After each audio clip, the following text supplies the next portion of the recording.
Powerful, controversial, desperately needed. This is one of those books where preacher is stepping on everyone's toes while aiming for their hearts, as the old joke goes. Left, right, woke, based, Southern Baptist, Cooperative Baptist, Andrew Tate, Elliot FKA Ellen Page. Don't matter. Wagner openly proclaims you're all wrong, and here's why.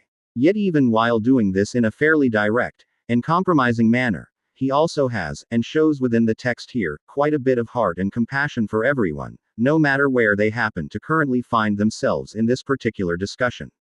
As one example that particularly stood out, at one point Wagner proclaims, apparently quoting someone else, "A Christian is someone who is always more willing to die than to kill," when speaking to Jesus' pacifism. But this is truly the heart of the book, from the introduction. This book is not a call for us to take back the culture from the feminists, or the bigots, or whoever your preferred scapegoat may be. Instead, Wagner uses the famous Pauline fruits of the Spirit: love, joy, peace, patience, kindness, faithfulness, gentleness, and self-control, to walk us through a fairly balanced view of what male virtue should be according to the Bible itself. One area that I always look at in Christian nonfiction is the use of proof texting, citing Bible verses out of context in support or opposition of some point or another. And here, while Wagner decries the practice in the introduction, he actually uses it fairly often throughout the text.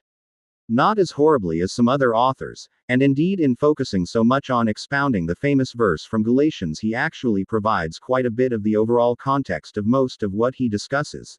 There's enough throwaway proof texting here that it almost constitutes slamming his pinky toe onto the corner of the bed and snapping it, as I did while reading this book. Painful in the moment and an unforced error, but ultimately not actually harmful.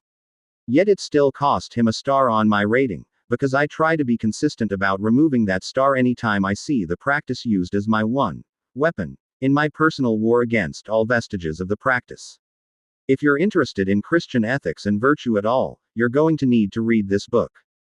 Wagner truly does an excellent job of looking at the topic from a remarkably balanced view while actively ignoring many more hot-button culture war issues, and actively telling you he is going to and his reasons for doing so. If you're not interested in Christian ethics or virtue, or perhaps even question whether that last phrase is an actual oxymoron, this book isn't going to be for you. Which the cover and description should have told you, but I'm telling you here now as well. Just leave it alone if you are so adamantly anti-Christian or anti-organized religion generally or what have you.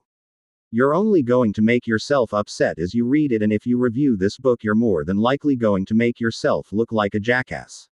So please, just leave it alone. This book isn't for you, and that is perfectly okay. It has an audience, that audience simply doesn't include you. Overall though, this book really is a solid examination of its premise, written in a very approachable style and using a cohesive narrative structure quite well indeed. Very much recommended.